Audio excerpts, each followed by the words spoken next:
Raise some Cain. You gotta raise some Cain. In the heartland where the faith runs strong, we've seen the shadows growing long.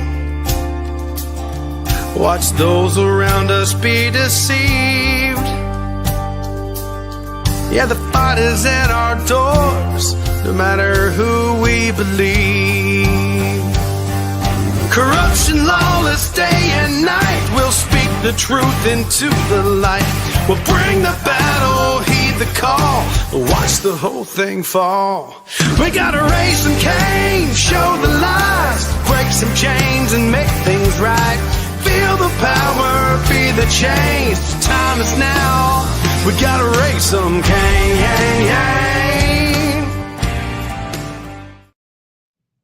Welcome to the Raising Cain Show. I'm your host, Nate Cain, and we've got a powerhouse episode lined up today. We're welcoming Dr. Joseph Sansone, a psychotherapist, writer, and the fearless host of the podcast Mind Matters and Everything Else. Dr. Sansone has been on the front lines exposing what he calls the dark reality of mRNA nanoparticle injections, claiming they're not vaccines, but biological and technological weapons of mass destruction. He is the author of the bold Ban the Jab resolution, shaking up Republican parties across Florida, Idaho, and Arizona. And he's currently fighting in Florida's First District Court of Appeals to stop these injections dead in their tracks. Folks, this is going to be a wild ride, so hang tight. We're going to take a quick break, but when we come back, I'll introduce Dr. Sansone properly, and we'll dive right in. You're listening to the Raising Cain Show. We'll be right back. It says, I woke up this morning and looked out the door to a country I don't recognize. They put masks on our face to hide our pain, and there's no fire in most people's eyes. And it's still true today. It's still true today that they've tried to destroy the American spirit. And in some instances, they've done a dadgum good job. But in other instances, they have lit an inferno in some people. And we right now are gathering some of those people that are on freaking fire to save this country.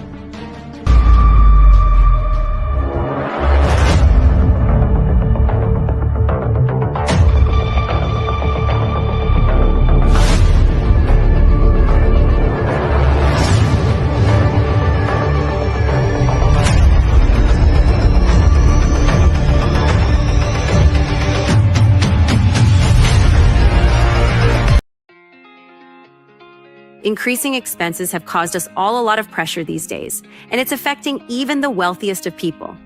Most have lost their sense of security, stability, and even hope for a strong financial future. The game plan of everyone in your cell phone has likely been disrupted or even hardcore stopped, and most are looking for a creative solution to regain financial momentum. Oftentimes, life's best solutions are the simplest. But first, a question. What is something most people think they should own but don't? Crypto, fine art, real estate? Nope. We are talking about real money. The kind kings and queens fought for and large institutions today buy in mass. We're talking about gold and silver, assets that provide confidence in tough financial situations. So the question is, do you own any? If you don't, you're not alone. Most people aren't maximizing the power of precious metals because it's just been too complicated. And even though they see advertisements about gold and silver daily, they don't really know who to trust. That is, until now. The bottom line is that buying gold and silver doesn't have to be complicated or scary. There's a simple, better way to accumulate assets and create financial peace, headache-free. And this very minute, a new community of average people are seeing above average results to the tune of tens of millions in assets over the last few years. This system is tested, it's simple, and it's not an experiment. To date, it's helped more than 80,000 people bring hope back into their lives. It's invitation only. And right now, this new community has accepted a challenge to give away as much free gold this year as possible. Curious? Learn how to get your free gold today. Check out the next step to get the details.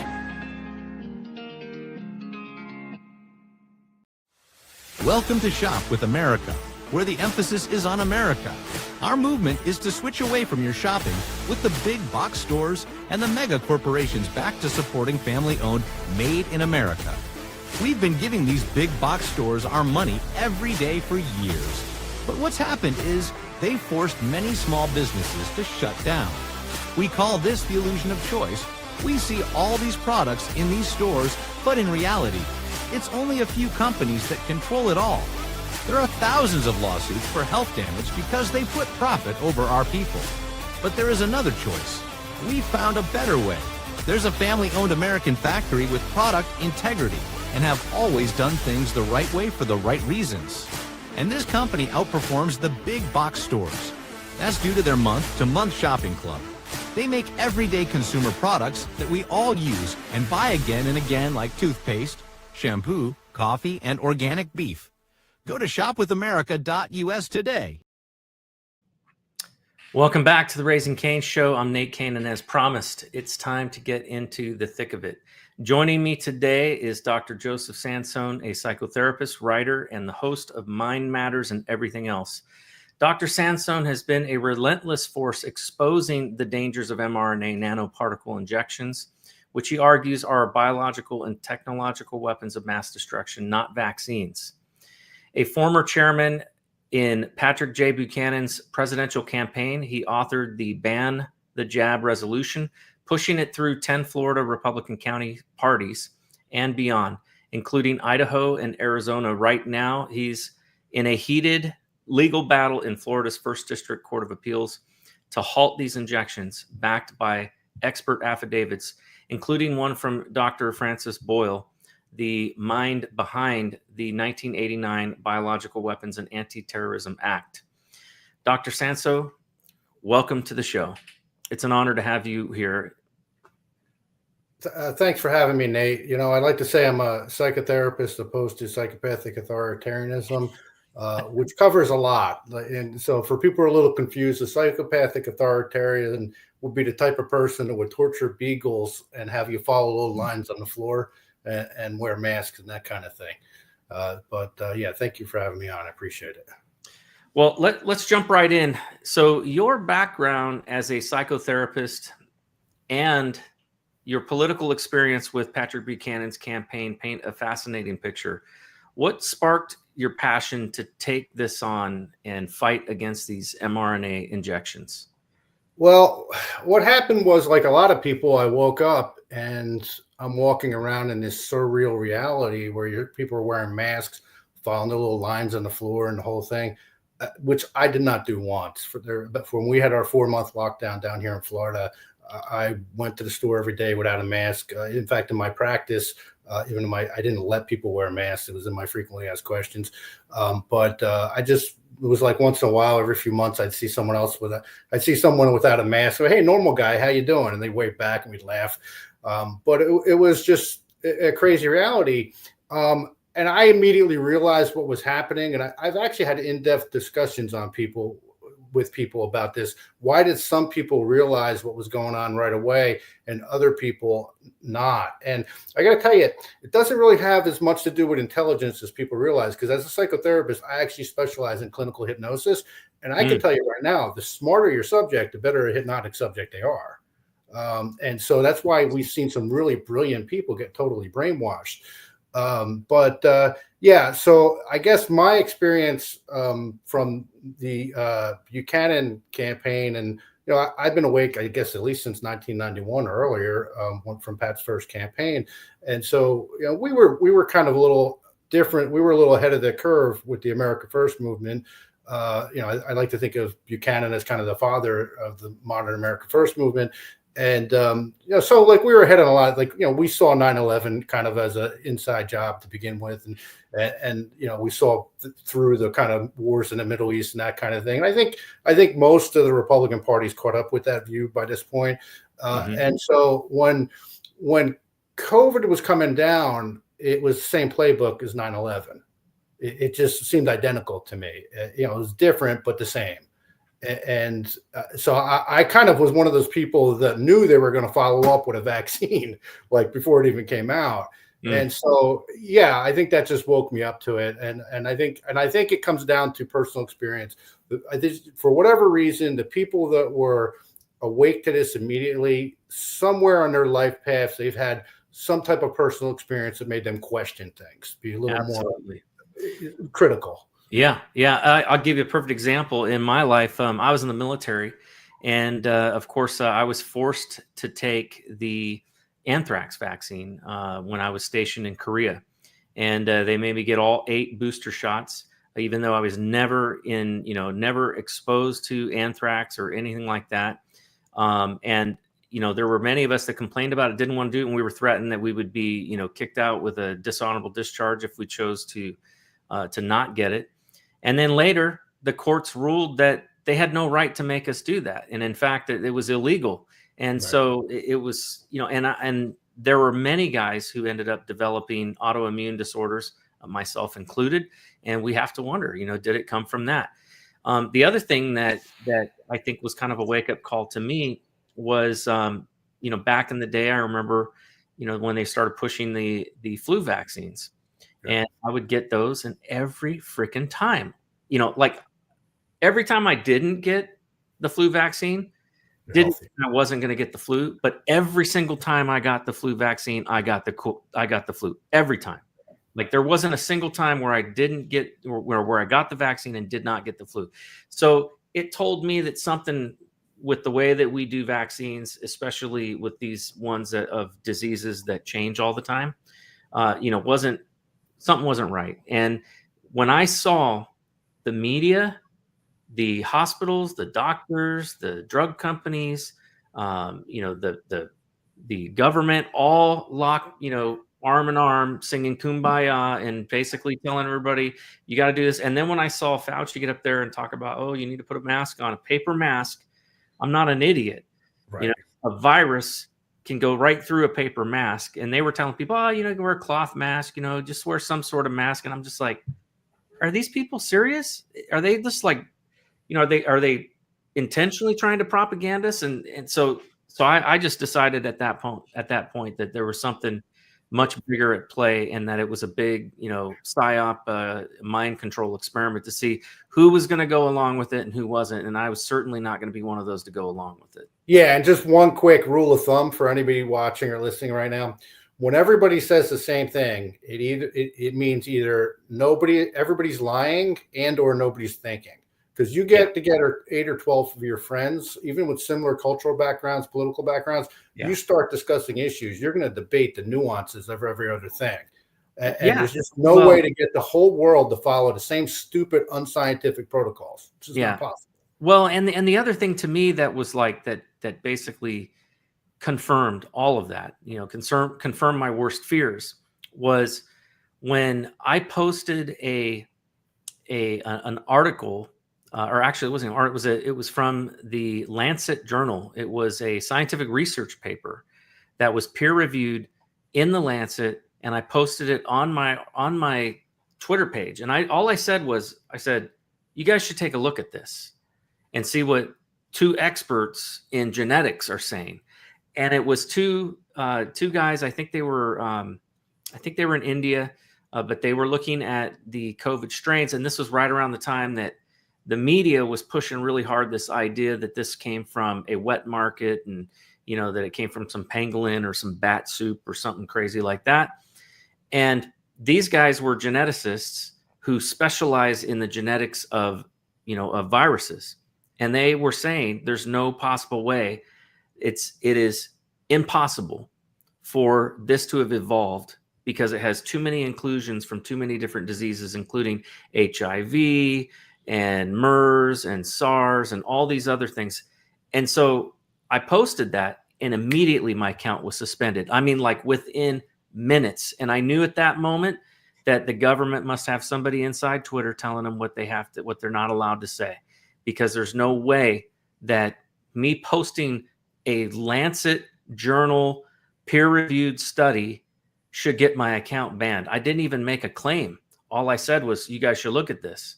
So that's when I knew that this was a big government, censorship project. Yeah, and that censorship killed a lot of people. Absolutely, it did. It really did, because they didn't. Those people didn't look at ivermectin, different things like that could have helped them. The horse paste that is not meant for human consumption. Right? It's just ridiculous. Yeah. And a lot of people ended up getting these bioweapon injections because they weren't provided information about how dangerous they were, and that was because of the censorship. And so, in my mind, Facebook, Twitter, these companies are liable for the wrongful deaths of countless people. Absolutely. And I think at some point you're going to see lawsuits popping up against them. Yeah. Well, let me ask you about that. So about the concept of COVID-19 mRNA injection as being bioweapons, because I've heard a few people make those claims, and obviously, people can use that as a form of rhetoric, but I think in your case, you're saying you believe that these are actually bioweapons. Oh, yeah. What hard evidence have you uncovered to back this up? Well, let me back up with the bandit jab resolutions, if I can. So Sure. What those did was, and really it worked on about 18 months to set up the context to get that first resolution passed in February of 2023. And it was short, but it basically declared the injections to be biological and technological weapons of mass destruction, and called on the governor and attorney general to prohibit them, etc. And that had a really big impact at first. And it actually made international news briefly. Like the local TV news did a hit piece on me. I was getting death threats. The cable line to my house got cut, that kind of thing. And then all of a sudden they blacked it out. And now, if this were a normal world, if we were back 10, 15 years ago, that resolution would have been all over talk radio, conservative talk radio, all over the place. That would have been national news for a couple of weeks. And so it made an impact, and we got other places to pass it and so on. And I think eventually it helped, because the Florida Surgeon General, the Florida Department of Health, in January 3rd of 2024, ended up calling for a halt to these injections. This is on official bulletins. The Florida Department of Health has said that these injections are unsafe for humans and a threat to the human genome. Yep. So I want people to process what that means. It means it's a threat to the existence of our species. We do not know how this is going to affect future generations, because that whole reverse transcription affecting the DNA. And, we know it gets into the testes and the ovaries. So it's like, 3 or 5 generations down, we don't know what mutations we'll see. Will everybody be sterile? I don't know. Will there be everybody be real sick? We just don't know. Nobody could know except the conspirators. I just want to point that out, because in the case of my case here in Florida, the official position of the state of Florida is that these are unsafe for humans and a threat to the human genome through the Department of Health. It's not like I'm just coming out of nowhere saying, no, this is. So what happened was and Surgeon General Laudapos even went further on, like his interview, I think with Tucker. He called it the Antichrist of drugs, referring to mRNA. So I think that's an important to point that out. And so what happened was we got to about, and I'll cycle back to your question, but we got to about March of 2024, and that's when I filed the original writ of mandamus, trying to compel the governor to stop the distribution of the shots, and the attorney general to confiscate the vials. Long story short, I went through the whole process in an appeal, which I lost in October. And that was based on the narrow mandamus law, which basically you can use a writ of mandamus for ministerial duty. For instance, like the governor has to appoint you in 60 days. They don't do it, that kind of thing, not for a discretionary duty. Although there's case law to back up that if there's an abuse of discretionary duty, that you could use a writ of mandamus. And that was my argument. Court wanted no part of that, so I lost on that. And then I filed this new case here on December 1st, and I'll come back and get into the details of the case. But to answer your question about it being a bioweapon, I think there's a lot of ways you could argue it's a bioweapon. Now, and Dr. Francis Boyle, who wrote the 1989 Bioweapons and Anti-Terrorism Act, he's a legal scholar. Unfortunately, he died in January 30th of this year, but his affidavit, I'm oversimplifying it, but what he's basically saying is because COVID was a product of the gain of function research, and as a result, that was a biological weapon. Because of the injections are derivative of that, they in themselves are a biological weapon. And he actually called out the COVID injections for being bioweapons in the fall of 2020. Actually, I think he actually called before they came out because he was explaining, the process of that. So a lot of you could talk about the lipid nanoparticles, like they know that they've been toxic for decades, the spike proteins and so on. You could get into the nanotech in there and nanoparticles and just the SB40 contamination. But I keep it kind of simple. When I say simple, I mean, I provided an 80-page brief with a lot of research there and then an additional 65 pages of affidavits. And I had like 9 or 10 attorneys look at it and say it was a good brief. So it's not like I filed crap or anything. And Boyle himself said it was a very fine piece of legal work. So, I'm pro se. It's not like I'm an attorney. But here's how I argued it in my brief, basically.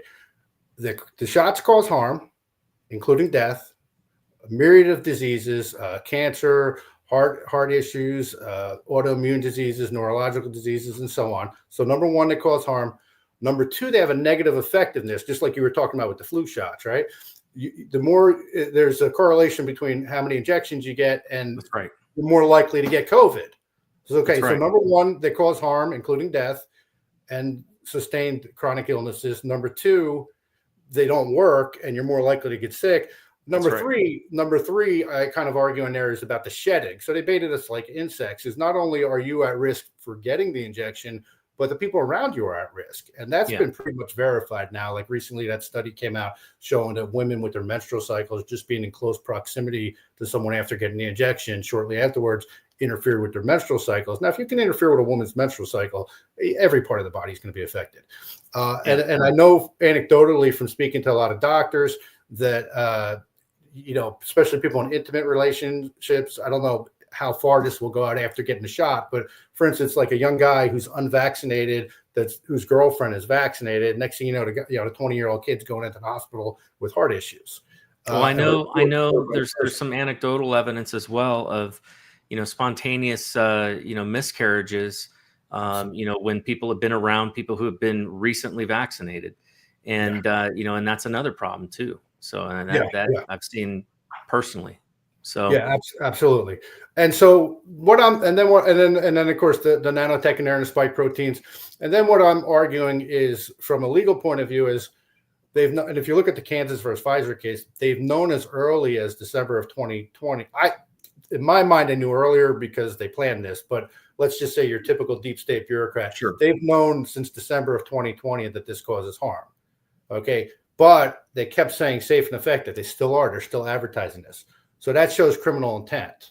Yeah. So something. Look, if I had Tylenol, if you remember when you're a kid, like this Tylenol laced with cyanide, if I kept telling you that this was safe and kept handing it out to everybody, I've weaponized it. Now, if you look at the bioweapons law, and it's 18 USC 175, Chapter 10, biological weapons, or in Florida, it's Florida Statute 790.166, which are weapons of mass destruction law.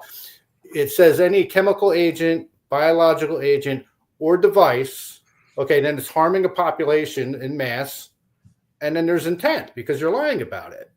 So it meets the legal criteria just on that simple explanation. You can get more detailed into different angles. And that's where all these doctors start arguing different points of view on it, but you really don't have to do that. Just those basic principles I've laid out. Now, look, these shots are associated with 112,000% increase in brain clots compared to the regular flu shot. They're associated with a 1,236% increase in cardiac arrest deaths. In Florida alone, there's over 15,000 sudden kidney failures. They cause autoimmune disease. And this isn't to frighten people, but here's the reality for anybody watching or listening right now. Most people are going to have a shortened lifespan because they took these injections. And I'll tell you what I mean by that. And that's not to freak people out. It doesn't mean they're going to drop dead tomorrow or something like that. But, if you shave 5 years or 10 years off of someone's lifespan or 15, and an example would be is this. I have type 1 diabetes. Now, I'd like to beat these odds, but on average, someone with type 1 diabetes has a lifespan that's 15 years less than everybody else. So just by giving someone a chronic disease, some type of inflammatory issue, and so on, you're shortening their lifespans. Now, I know from talking to Dr. Vila, who's one of the 9 experts that gave me affidavits. By the way, the only reason I don't have more is because they dismissed the case so quickly. I was compiling them. But she's treating over 3,500 bioweapon injection victims in the state of Florida, because she's in the Villages, which is like the largest senior living community in the country. And she's told me on multiple occasions, now, again, she's dealing with an older subset, but she's said that everyone that basically everyone that's got the injection has a damaged immune system, whether even asymptomatic people, whether they know it or not. And that's probably why you're seeing the turbo cancers, that thing, because as the immune system starts breaking down, it's going to come up. So, and when you look at the death toll here, and this is still a long way of answering your question about it being a weapon, more people, if you look at the VAERS statistics and the underreporting factor, going with the lower estimates, more people have died from these injections than World War I, World War II, and the Vietnam War combined. Now, if you go with the higher estimates, it's more than all of our wars combined. But I want to remind people, when you look at the VAERS data, that is just looking at people that died shortly after the shots, even though it's under. Yeah. So someone dying now of cancer or heart disease, that type of thing, that's not going to show up. Someone dying 5 years from now because of complications that were created from these injections, that's not showing up there. And so the bottom line is most people will have a shortened lifespan because of these injections. So you're lowering birth rates, you're reducing lifespans. In the psychopathic authoritarian mind, that's probably a humane way to depopulate. And let's face it, they're cashing in along the way, because with all these diseases, they're making money. By the way, just interrupt me because I'll go on. No, please. This is it's important for people to know, these details. So I really encourage people to not sit on the sidelines here, to get involved. I'm just a guy that saw my neighbors being murdered, and I'm not going to look the other way. And I encourage, we should have lawsuits like mine popping up all over the place. Yeah. People need to not be afraid to say that this is a weapon, because it is a weapon. There's no other way to look at it. How could you possibly, again, it's harming people. It's harming people. You're lying about it, saying it's safe. You're still advertising this product. And here's the deal. Now they're targeting kids. So they're going after the little kids now with these injections. Yeah. This is a technology that is, mRNA is a weapons platform. I've got somebody in the chat that posted something. I want to put it up on the screen because I'd like to get your comments on it. But this is the kind of stuff that I think I'm seeing all over the place, when I talk to people, and most, and of course, the first thought that pops in my head anytime I hear somebody, drop dead of a heart attack, and it seems like they're a little young for that, is the first question I ask myself is, did they get, vaccinated? And of course, I don't want to be rude and, ask somebody while they're going through grief and everything, but I have to wonder. But let me show you this comment here. So it says, my mom and dad took the vaccine, and my dad just died in January due to heart problems, and my mom is still alive, barely. She needs me to, let's see, I think it said, bathe her. I am not vaccinated, and she gets me sick every time, coughing up crap. So, that's like the shedding that you were talking about. Yeah, and keep in mind, I'm not a medical doctor, so I'm not going to give medical advice. But Sure, there's a lot of protocols out there to detox. What I'm hearing from doctors like Dr. Vila and other doctors that are treating a lot of sick people is, the shedding is worse closer to injection. Although people that are more sick, you're going to be having more shedding as well. So, what she's saying there makes sense, because if someone's real sick, they may be shedding more. I don't do fear, so I don't encourage that. But you could look at, proper ways to detox. And the reality is nobody has all the answers with this, because this is such a novel new thing that we're dealing with. Maybe they were poisoning us before and we weren't aware of it. I'm just realizing now that my type 1 diabetes was a vaccine injury from when I was a kid. It took me half a century to figure that out, but that's exactly what I'm dealing with. In fact, I didn't have any problems with blood sugar prior to the military, and I was in the best shape of my life, by the way, when I was in. I certainly didn't have anything that should have caused diabetes. But after getting injected 8 times the booster shots with the anthrax vaccine, I ended up developing diabetes, and I was like 30 years old, in the best health of my life. And The thing is that there have been multiple people, like hundreds, maybe even thousands of soldiers that were injected with that have all developed autoimmune diabetes. Yeah, and I don't know if you're familiar with Dr. Merle Nash's work, but she clearly says that was a weapon, and that actually is responsible for Gulf War syndrome. Yeah. So it's, but yeah, now I'm looking back at all the regular, because like you, I was super athletic, as a kid, and I shouldn't have had an autoimmune disease. I was too healthy. So I do think it was, and there are studies that show, like when there's mass vaccination, that there's increase in diabetes. So I think here's the deal, man. You're here for a reason. Are you just going to lay down and die? Or are you going to stand up like a man or woman and fight?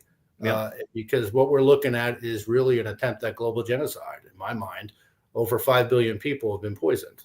Now, and here's what they get people on. I think most people, when they think of a bioweapon, they think people are supposed to be dropping dead like flies or that kind of. No, a good bioweapon is going to be slow to work because and early on, Dr. Baki really explained this well, because he's like, the spike proteins will start working at different organs and that kind of thing.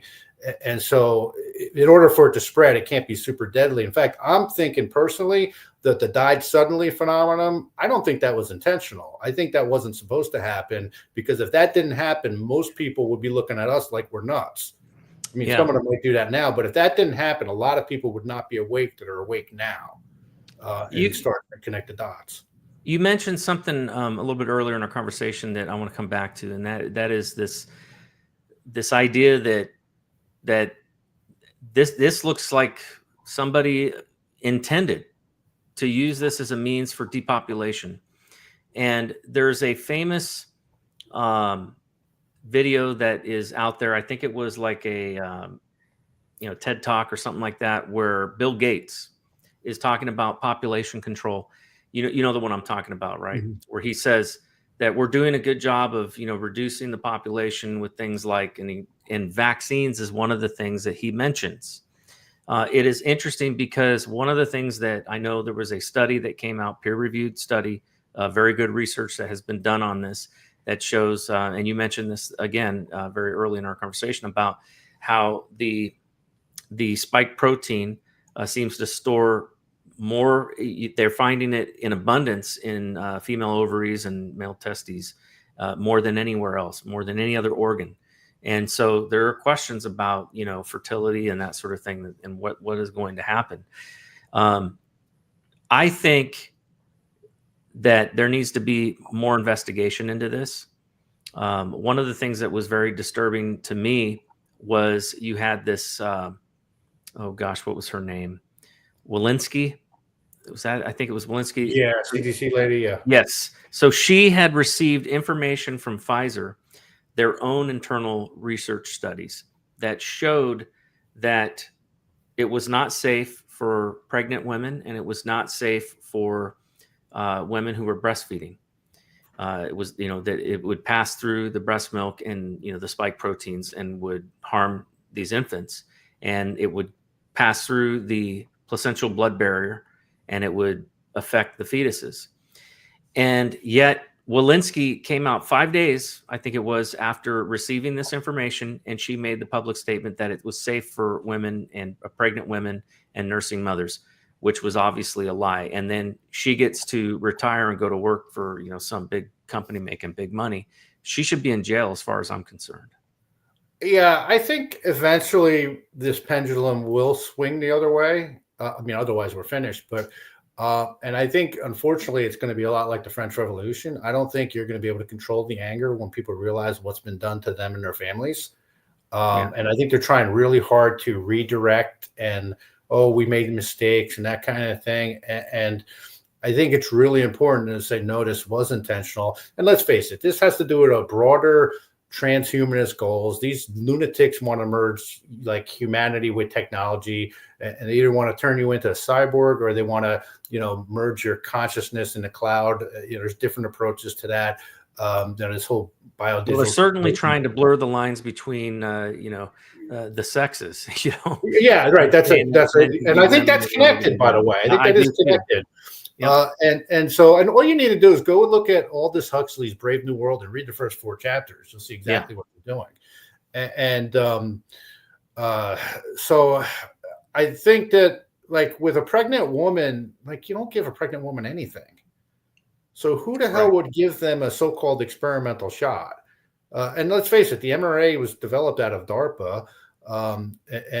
Which ties the military to it, which is another reason.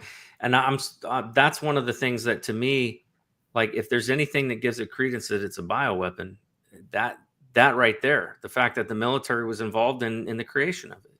Yeah, and in my in the writ of mandamus that I did previously, that was a little different than this document, but that had because Karen Kingston prepared, like, the research for that for me, and that had a lot of stuff on the patents on the nanotech and that kind of thing with the dual use technology and stuff. But even in Dr. Boyle's affidavit, he includes an interview he did there with his affidavit, and he's talking about how this was developed out of DARPA, and in fact, he even talks about how COVID itself was aerosolized, and how early on, and that's not the first person I've heard say that, but how that's why early on they were reporting that it was airborne, like 30 feet and that kind of thing, because they were spraying it. So I just think you have to recognize that this is a weapon, and I think that I think it's important not to be afraid to say that, because here's one of the reasons why I did the Bandage A resolution when I did it, is because back then everybody was talking about mandates. And I noticed from, like, an Ericksonian hypnosis point of view, like, you have these embedded commands in the questions or the statements. And I'm like, so if we're debating whether to mandate something right or not, then what we're basically, the embedded command in there is it's okay to have a bioweapon being distributed.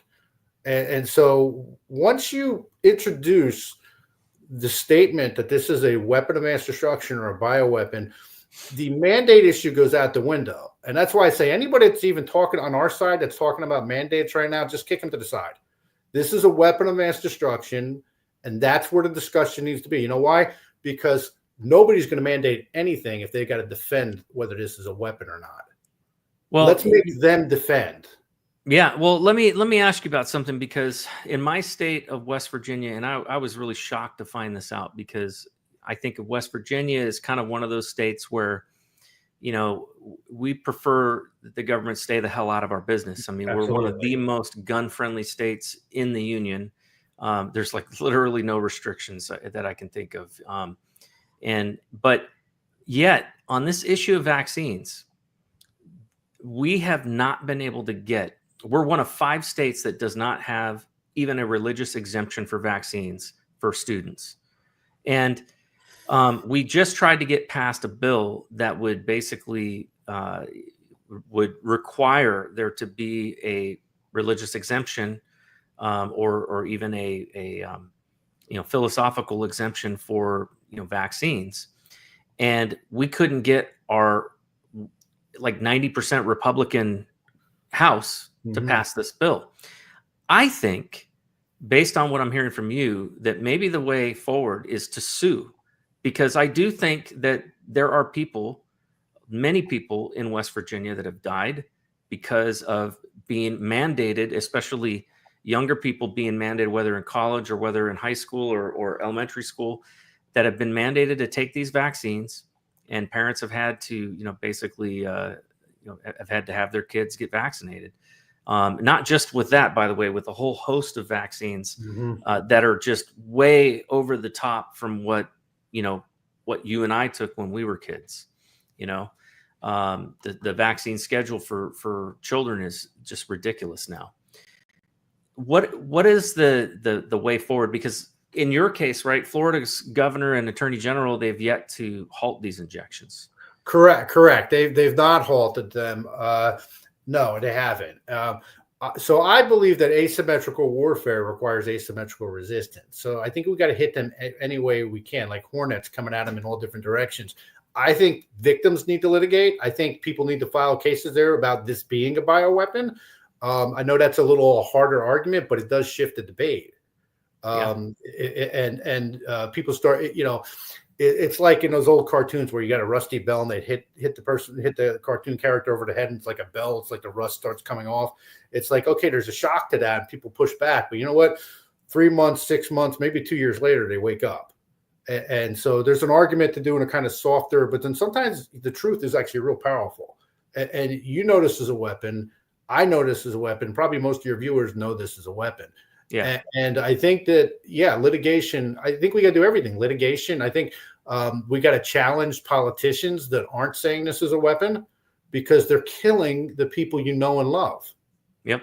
And by the way, and I'm not outward on my religion and stuff, but,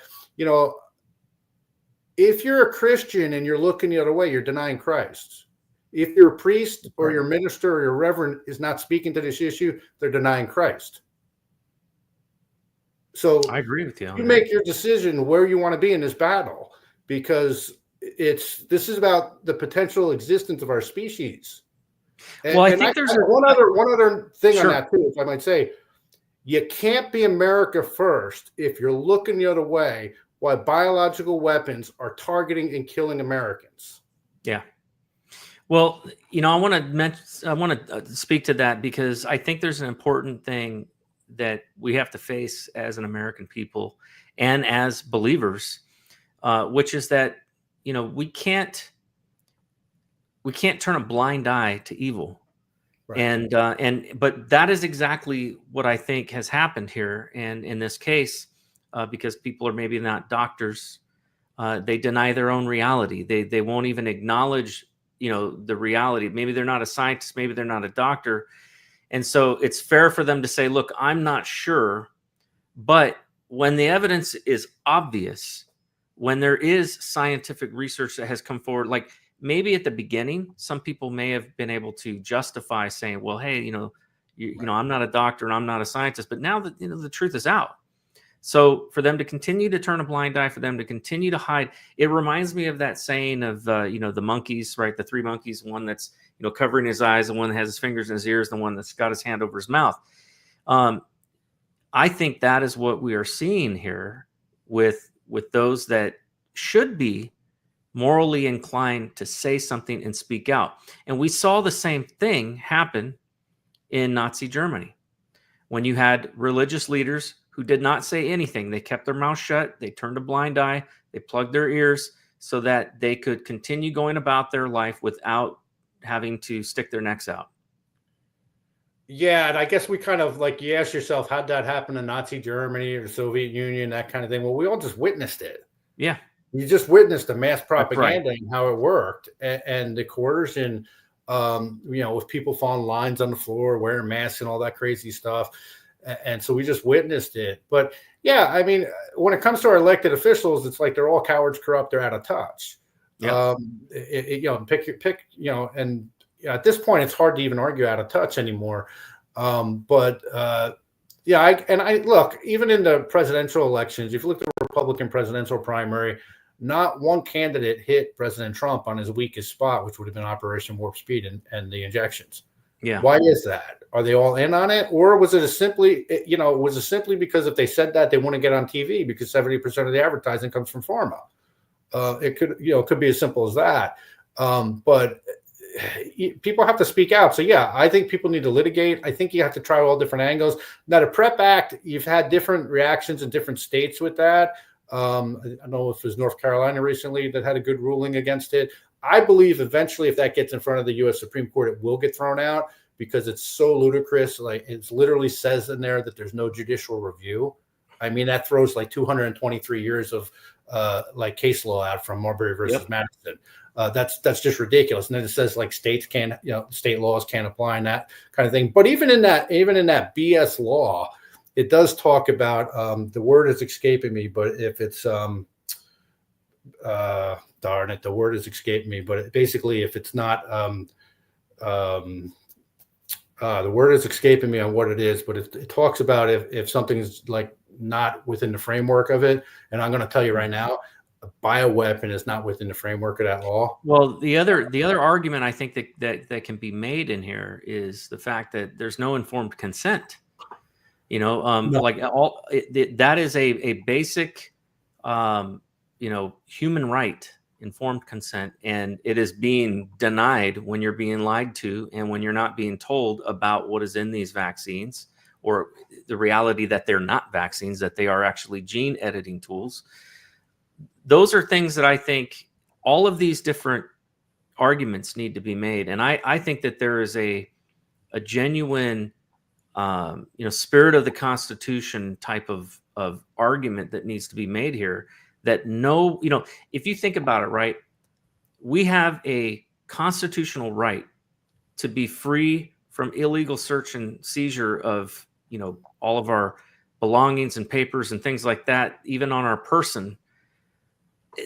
We're talking about them sticking something into us. Willful misconduct. That's right. That's right. Willful misconduct. Yeah.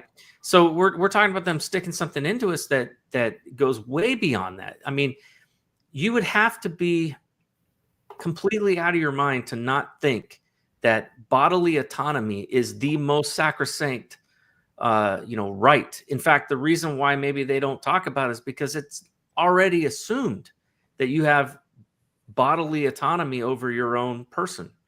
I argue that in my case, by the way. Yep. There you are. I'm trying to find how to get back to you because I was on the other screen.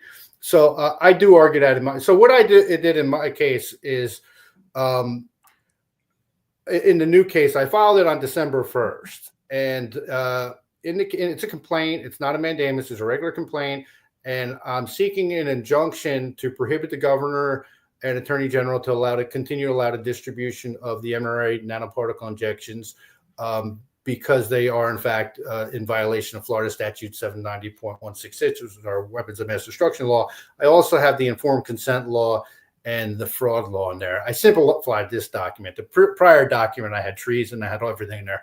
But and so I do talk about informed consent there. So I'm seeking an injunction, and then I'm also seeking a declaratory judgment on those three laws from the court. My feeling is if the court is too weak to do the injunction, they might at least do the declaratory judgment. If they do the declaratory judgment and say, yeah, it is a weapon of mass destruction, then, they're going to have to stop it anyway. What is a declaratory judgment? It's just the court's going to give its interpretation on it. And the court is just declaring like, yes, this is a weapon of mass destruction. Then, the governor and attorney general should act on that. It's not like an injunction where the court is like forcing them to do it, but it's if the court said, yeah, this is a bioweapon, they would kind of have to act.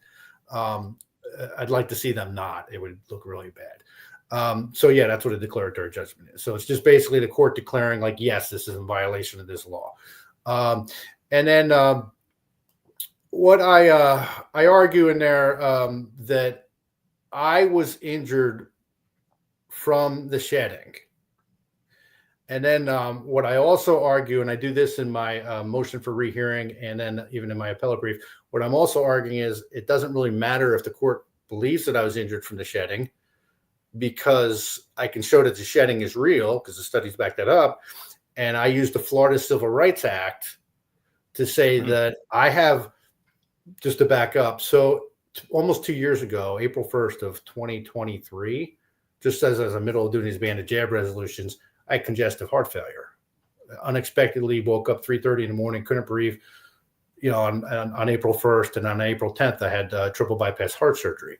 So while I was in the hospital there, because Dr. Francis Boyle was an advisor to the National American Renaissance Movement, where I sit on the board at nationalarm.org, and I got him to do an endorsement of the banded jab resolution saying it's no offensive biological weapon. And then I got him on, at the time, on Stu Peters' show, like at the same time I was going to get operated on. I figured it'd be a good parting shot, But, and so I'm saying that my triple bypass heart surgery, my congestive heart failure was a result of the shedding. And so what I'm saying is, under the Florida Civil Rights Act, is because I have this condition, I have a right to public accommodation and bodily autonomy. I have a right to not be violated. This is kind of what you were talking about earlier. And then in the case of our Constitution here in Florida, that part of the Declaration of Independence, where it's talking about like some of your natural rights, like your right to life and liberty, that's actually in our basic rights to our Florida Constitution. So I'm kind of invoking that because I'm saying, look, you're depriving people of life and health. And so I'm making constitutional arguments as well as civil rights argument in there. And in the case of Florida, we've got, I think it was the Department of Revenue versus Kuhn line in like 1994. They can't claim sovereign immunity when like constitutional rights are involved. And so they can't hide behind that. And so what happened is 6 business days later in December, because we know courts get a lot done around Christmas time, 6 business days later on December 9th, the court dismissed my case. And then I did a motion for rehearing, I think on like the 16th, and on the 19th of December, they denied my motion for rehearing. And in that, the judge kind of closed the door for me to be able to even amend my complaint or anything, because she basically said she's not going to hear any other motions, rehearing or anything, because she basically said the case was frivolous. And so actually, that sounds like a glaring procedural misstep. How? Yes, and what she, because I should have that right. It's not frivolous, at all. And what she does is she closes that door. She actually threatens me because she also indirectly threatens me about filing frivolous lawsuits because I could be sanctioned. So, I'm not going to turn around and do a motion for, to amend anything if she's saying that it's frivolous and she's not going to entertain anything. So then on the 22nd of December, I did my notice of appeal. And then on February 6th, I did my appellate brief. And then what happened is on February 18th, the attorney for the governor and the attorney general filed a notice that they will not be filing an answer brief, because when I served them, they were not served with a summons. And therefore, the circuit court and the appellate court has no jurisdiction over them. So the next day, and this is in the rules anyway, but the next day on February 19th, a case came out of the First District Court of Appeal where part of the decision is what it says that the court shouldn't dismiss a case prior to notice being served. And that's what actually happened here. The error was not my error. The circuit court dismissed this case before I was able to obtain a summons from the clerk of the court.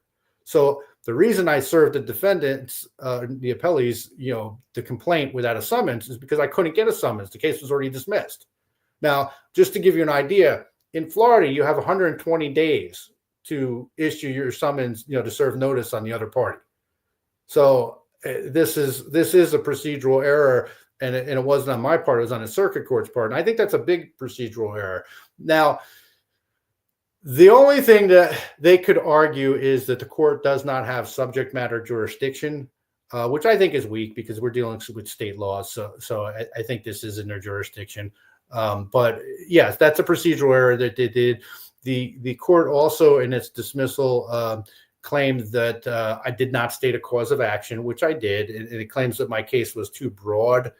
They couldn't claim I didn't have standing because I'm saying my heart issue was because of this. So what the court claims is that my brief was just too broad in general, and I didn't state a cause of action. No, actually, my brief is very meticulous. It is 80 pages, but that's because I'm citing all these studies, and I specifically state a cause of action. I was injured, et cetera, et cetera. And then the court is also claiming that I didn't meet the criteria for an injunction, which I did. And it's claiming I didn't meet the criteria for declaratory judgments, which I did. And it's, the court also goes as far as saying that I can't force a prosecution, but at no point do I ask for a prosecution. The only thing I'm asking for here is for an injunction that takes the shots off the market. I'm not suing for money. I'm not. So that's another glaring error from the circuit court, in my opinion. Now, look, the appellate court can do whatever it wants. Yeah. How can they call it frivolous if you're not asking for money? You're just asking for an injunction for them to stop something. I don't see how you can call it frivolous when I have affidavits from Dr. Francis Boyle, who wrote the Bioweapons Act. Okay. Dr. Maravik Vila, who's a Florida medical doctor, Dr. Ben, who's treating like 3,500 injured shot patients, Dr. Ben Marble, who's a Nobel Prize nominee, another Florida doctor, Dr. Andrew Zivzits, who's another Florida doctor. So and Dr. Avery Brinkley. So I have 4 Florida medical doctors saying that this is a bioweapon. Then I have Dr. Paul Alexander, who's an epidemiologist and was a senior advisor at Health and Human Services during the first Trump administration, saying it's a biological and technological weapon. Dr. Reema Leibau is a psychiatrist out in Arizona, saying it's a a biological weapon. For your viewers, they might remember her back in 2009. She was on that show Conspiracy Theory with Jesse Ventura, and Alex Jones was on that same episode predicting an attack with a vaccine back then. And so and Karen Kingston. It's not hard to make those predictions when they tell you ahead of time what they're planning on doing. I mean, they've been talking about this. They had they were doing exercises, for crying out loud, on COVID 19 viruses, and so it's just insane that when you think about it, because it means that it's likely they did plan this. I mean, it to me, the evidence. I think you have to prove to me they didn't at this point. Exactly. Because I want you just to go back to what we were talking about earlier about everybody being on the same page. How do you get countries that are adversaries doing the same dumb, unscientific protocols? Now, part of this is the same globalists that are across the board, Yeah, correct. So when we talk about a deep state, you got your typical bureaucrat, but going beyond that, more the shadow government deep state, that's an international operation.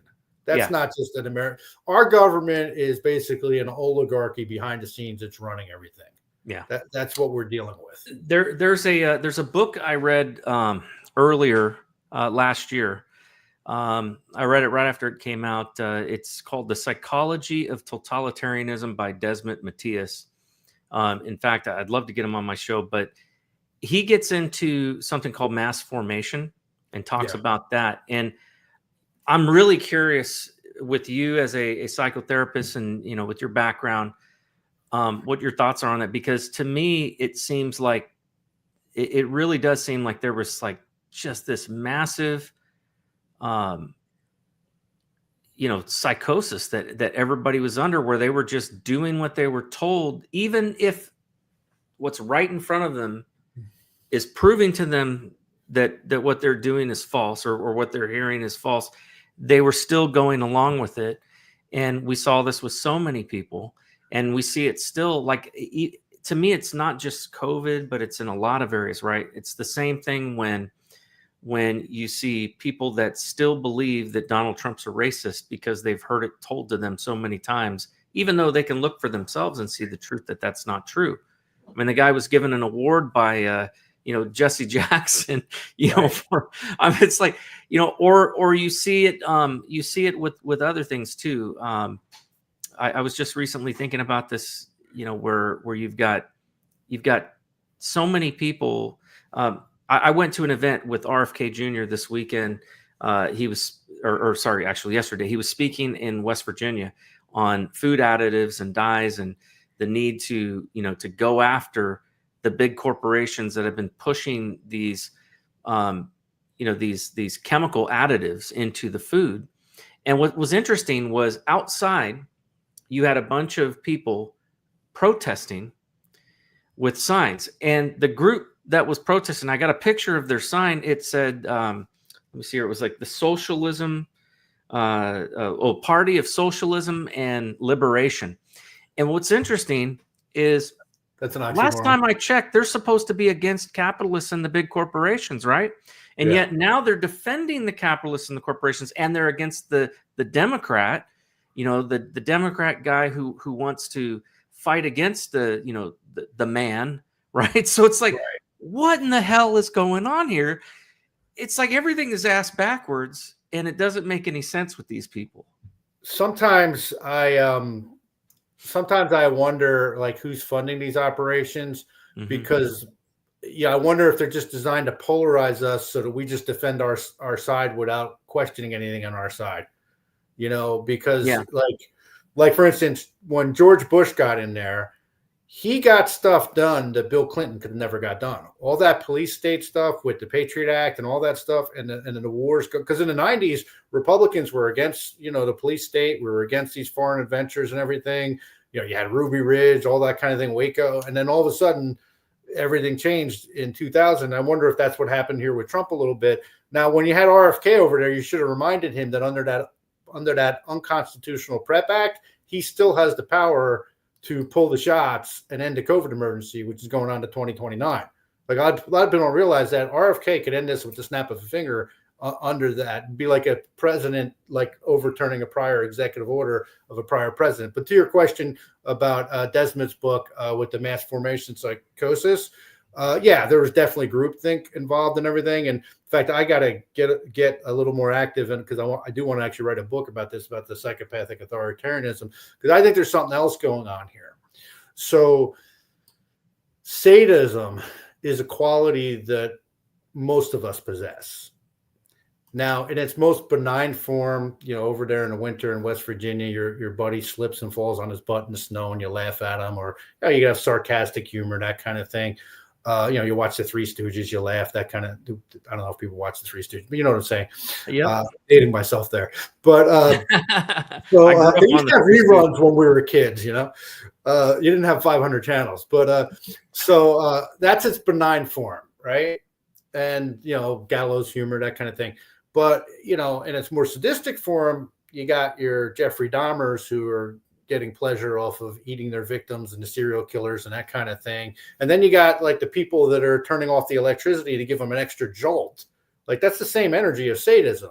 So, whenever you put someone in that gatekeeper position, like at motor vehicles or something like that, it's all of a sudden that sadistic comes out. And we saw this with the soccer moms chasing someone out in the park because they weren't wearing a mask. Yeah.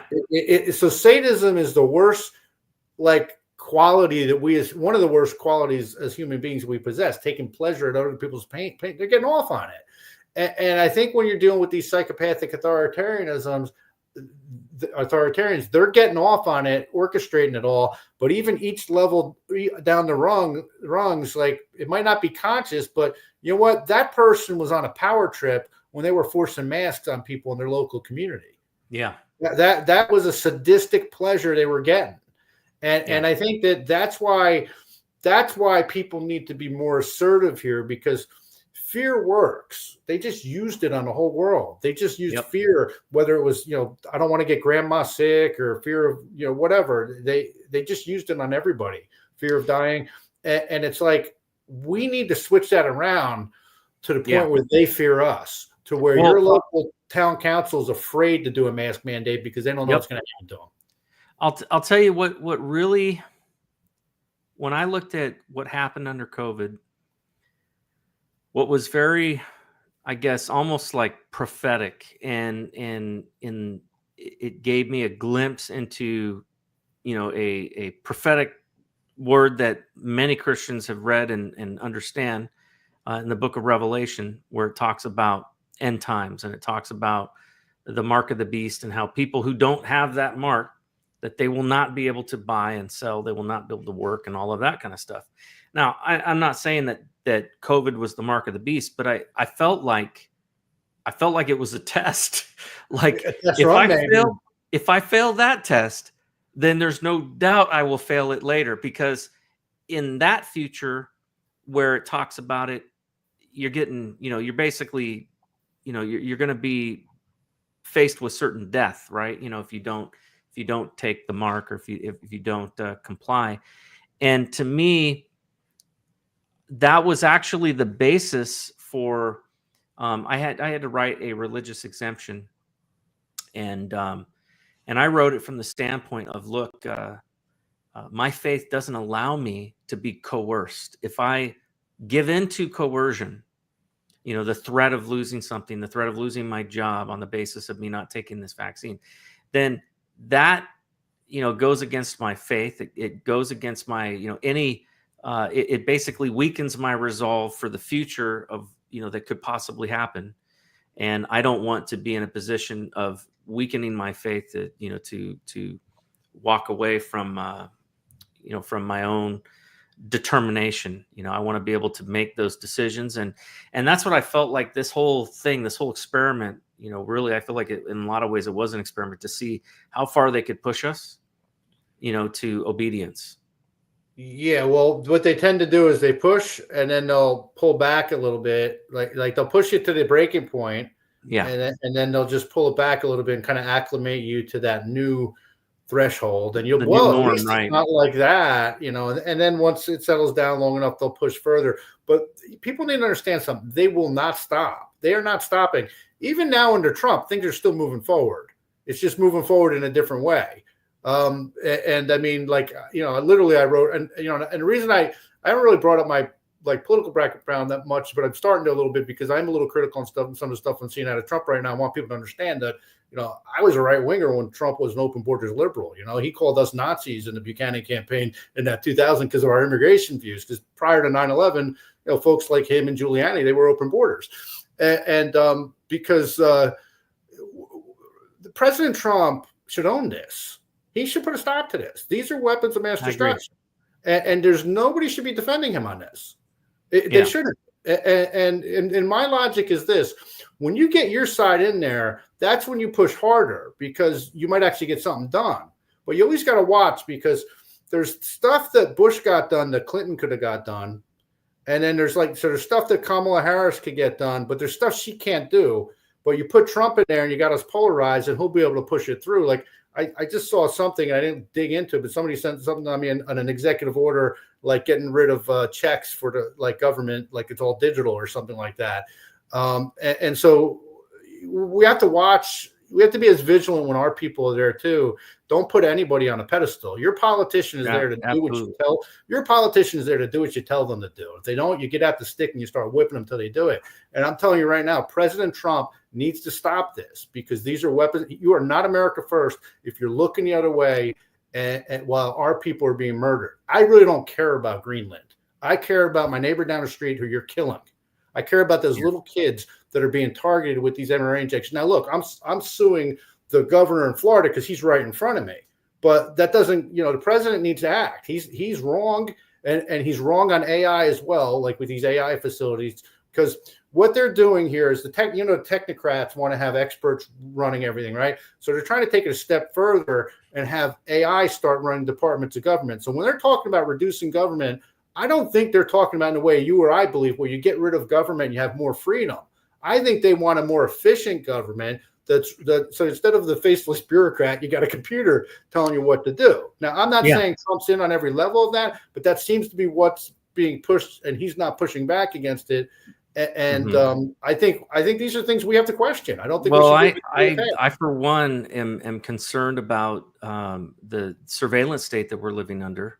You got Section 702 of FISA, which allows for unwarranted searches against American citizens. And the fact is that it's not supposed to be used on Americans, but we know that it has over millions of times, according to the IGs. But at least one federal judge admitted that we're over 258,000 times that it was used against American citizens. Most who were down at the Capitol on January 6th, but also some that were in the George Floyd protests. So it is an American issue. It is not a right or left issue, and it has to do with protecting our right to be free from illegal search and seizure. And they are violating our constitutional rights. And absolutely, the president and the current Congress need to own that, because the fact is when they had the opportunity to get rid of it, they kicked the can down the road by reauthorizing it for another year or whatever. And these are the kinds of things that I do think that we have to speak out about. And so I'm glad that you are saying this. I've got a video. Thankfully, one of our listeners who's in the chat, Justy103, she found this clip for me, and I want to play it. So I'm going to bring it up real quick because it speaks to what we were talking about earlier about this being a planned, depopulation, event, and I think it was. So, and this right here, I think, is part of the proof of that. So let me pull this up here.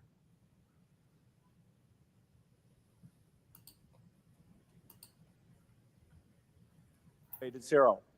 This equation has four factors, a little bit of multiplication. So you've got a thing on the left, CO2, that you want to get to zero. And that's going to be based on the number of people, the services each person's using on average, the energy on average for each service, and the CO2 being put out per unit of energy. So let's look at each one of these and see how we can get this down to zero. Probably one of these numbers is going to have to get pretty near to zero. That's back from high school algebra. But let's take a look. First, we've got population. The world today has 6.8 billion people. That's headed up to about 9 billion. Now, if we do a really great job on new vaccines, healthcare, reproductive health services. We could lower that by perhaps 10 or 15%. But there we see an increase. Do you hear that? Yeah. So a vaccine to reduce population. So just want to remember, you are the carbon they want to reduce. That's right. That's right. I mean, it's just unbelievable. He says it right there. Vaccines is one of the ways that they are attempting to do. So I have to believe that that is part of the equation for these vaccine producers, because guess who's really big investor in a lot of these companies? Bill Gates.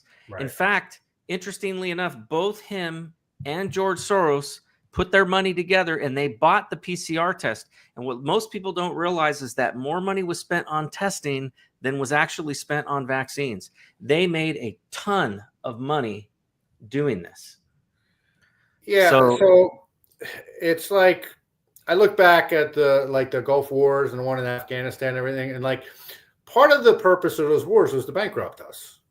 Yeah. It was to overextend, deplete our resources and bankrupt. And honestly, I think that was part of us funding everything. We got, like, even what's going on with Ukraine and Russia, we got hurt by funding that. I think Russia's actually been propped. They've lost a lot of lives, but I think they've been propped up. And I think, I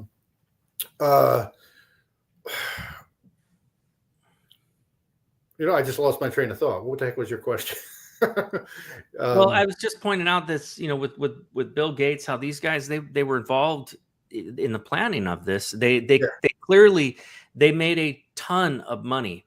So they took steps to actively profit off of this. And you were talking about how wars are basically the same way. I just had a guest on the other day.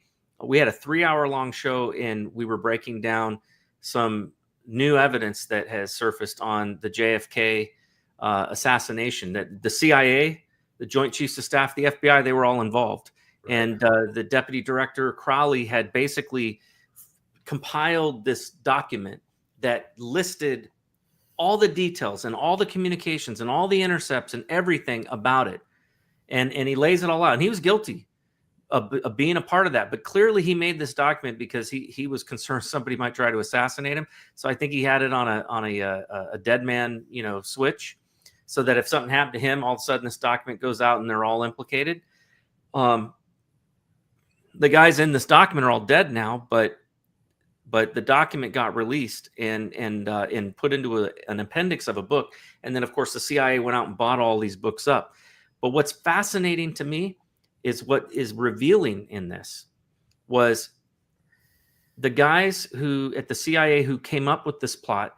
One of the biggest reasons that they wanted to do this, now they had their own reasons, their own thoughts, but they got the Joint Chiefs of Staff to get involved in the plot because the Joint Chiefs of Staff wanted to go to war with Cuba. And JFK was not willing to do that. After the Bay of Pigs incident, he was like, no, we're not doing this. And, we're going to pull back and not engage. And so they wanted their war. They wanted their war machine. The CIA wanted their operations of moving drugs and opium out of Vietnam. So they came up with this idea of pitching it to LBJ. Hey, let's start a war in Vietnam so we can take over and we can run our opium trade over there. That's not what they told him, but that's what they were talking about internally in this document. And the Joint Chiefs of Staff loved the idea, and they convinced LBJ, and he didn't want another Bay of Pigs incident. So he said, all right, yeah, I think that's fine. That's certainly on the table. We can go to war with Vietnam. And we now know that the whole Vietnam War was predicated on a lie. And, they propagandized the American people to get us into that thing. Right. And what's interesting is it was all about the money. It was all about the money for them. It was about power and money. And these people were willing to cost the lives of, some estimates are 5.8 million people that were killed in that war between, military and civilians. It's insane to think that you've got these megalomaniacs that have this kind of power, whether they are deep state, heads of agencies or inside agencies, or whether, intelligence community, or whether they are globalists, or whether they are, multi-billionaire, folks that just have their ideas about population control. Well, they are hurting us like cattle. And I mean, you mentioned earlier about like the surveillance state and everything. And, and this is right now under the Trump administration. NIH got, I think it was Weebly.com, the hosting company, to take down targetedjustice.com's website. Yeah. They took them down. And for people who don't know, they're focusing on targeted individuals program, but they're focusing on like with frequency, and there's patents to back this stuff up. And in fact, I'm supposed to actually be working on writing something on this because, as a therapist, if somebody comes to me, how do I know if you're being targeted or if this is a delusion, that kind of thing. But and so they focus on how they use frequency, like the Havana syndrome, like Dr. Len Bear, who's one of their board members, is actually on disability for Havana syndrome. I think he's the only person in the world actually collecting disability for that. I think they called it he went through a whole differential diagnosis with a psychiatrist and everything. And he's basically got non-kinetic brain injuries, what they came up with for it. But the voice to skull technology stuff and the wireless torture and this kind of thing. But it's like, okay, I see websites talking about everything under the sun that could be as nutty and crazy as you want. If they weren't over the target, why did their website get taken down? Well, okay, interesting thing. There's an interesting thing, and I realize we're going a little off topic, but I got to bring this up. We'll cycle back, but because this is a fascinating topic, and I've got to talk about this because I've had too many experiences with people reaching out to me. So back in 2018, I ended up becoming a public person when my name got leaked after the FBI raided me. I was a protected whistleblower under the Intelligence Community Whistleblower Protection Act. I blew the whistle on the FBI's cover-up of Hillary Clinton's crimes and went to both the House and Senate Intel committees and all of that. And that's a whole nother story for another show. But the bottom line is because of that, and because of becoming a publicly known person, a whistleblower, I think a lot of people reached out to me through Twitter and mostly through direct messages on Twitter because they trusted, hey, for one, I survived. Mm-hmm. They certainly tried to kill me, but I survived. And I think people were hoping that I might be able to help them. But I'll be honest with you, at first I thought, man, these people are nuts. They are crazy. But when I had at least probably a dozen people reach out to me privately and tell me that they were targeted by the government and that they had, were under some sort of mind control or some sort of device had been inserted in their brain, or they were, hearing stuff and, it was, and I thought these people were nuts. And to be honest with you, I didn't engage with them because of it. And I felt bad, because I didn't know what to do, but here's what happened. And this is what's really crazy. I was talking to Bill Binney, and Bill Binney is another famous whistleblower. He was really the original NSA whistleblower that exposed their use of I think it was called Thin Thread, which was a surveillance system to spy on Americans. And he exposed it and got raided by the FBI. They basically put a gun to his head while he was in the shower, and eventually he was exonerated. But I met him through my whistleblowing stuff and talked with him. And I as I was talking to him one day, I was like, something weird is going on. And I just curious if you've seen this as a whistleblower. I said, I've had all these people reach out to me, and I told him what they were talking about. And he goes, oh yeah. He says, I've had at least probably 50 people that have reached out to him, said the same thing. And he says, look, I used to think these people were crazy, but when you see enough smoke, there's got to be some fire there. Right. And so it is shocking to me, but it's also not shocking because look, at the end of the day, we're finding out all kinds of crazy things that our government has been doing, and things that are illegal, things that have been terrible, and certainly our enemies are probably doing these things too. But the other reason that this is kind of an important issue to me is there was I have worked in cybersecurity for 27 years, and part of my job was I worked for the Navy for a very long time and was constantly communicating with the cybersecurity team, information assurance division, over at Washington Naval Yard. And like a week after I had spoken to the IAM over there, she was murdered in a mass shooting at the Washington Naval Yard. And what a lot of people probably don't remember about that, the guy went into the Information Assurance Division and just started killing people. And he stole a gun from a guard at the gate and all of that. But what a lot of people don't know is he had called the day before, or the night before, he had called the DC police to complain to them that the government was using mind control on him, that they had some device pointed at his room, and that they were, speaking into his head and all of this. And then the next day he goes and murders a bunch of people, and of course is eventually shot and killed. And I have to ask myself, like, what the hell? What they didn't, of course, do anything about it. And so then the guy goes and does this stuff. There was a similar case a few years ago here in Florida where the guy said he was being targeted like that. And what he did is he shot up a library. He didn't shoot anybody, but he ended up getting killed. But he shot up a library, like a shooting up. But he was basically doing it because that same exact reason. He was saying he was being targeted.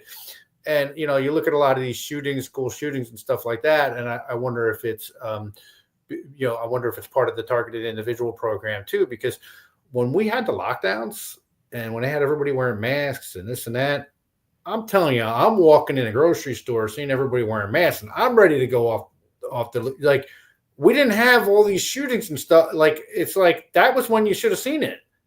Yeah. Like, and I don't, unless it just wasn't being reported, I don't recall like a bunch of shootings and stuff like that going on during that. Yeah.